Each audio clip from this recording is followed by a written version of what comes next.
My name is Hassan, and I'm an artist, musician, and writer. Yeah, I'd underline them all. My medium is not the medium itself. It's not sculpture or film or video. My medium is how I approach these mediums, which means that the work demands to become something. And that something can be in any form, depending on what that specific work needs and wants and demands. So I end up working in a lot of different mediums, not by choice, but really being compelled by what the works need. The thing about bank banister is it's a functional, everyday object. I mean, it's a very banal thing, but there are many such things that I notice, and I feel like I can learn things from them.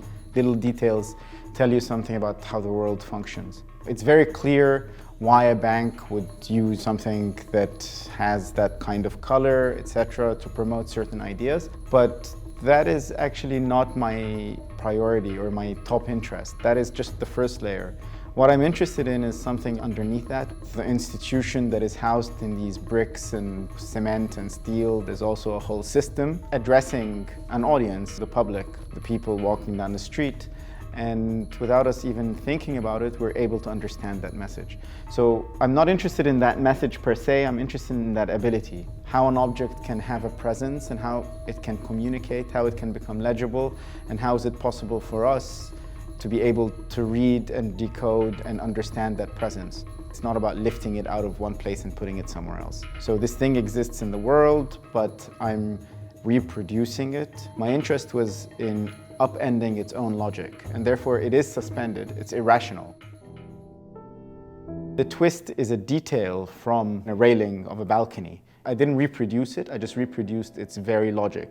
It's really interesting for me because that minor ornamentation is a very primary gesture. In civilizations, we're based on primary gestures, one of them being identification, identifying yourself and identifying property. And to do that, you need things like names and you need things like markers.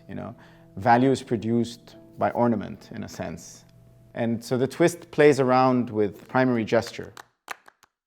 The knot is again related because it's a replica of a knot in a rope, but it's made out of glass. It is something that we know as a functional, tactile thing, but is suddenly transformed and sort of fossilized into a form that is fixed, that has the properties, almost opposite properties to the original source. I can connect all of this to brass column, which is probably my very first sculptural work.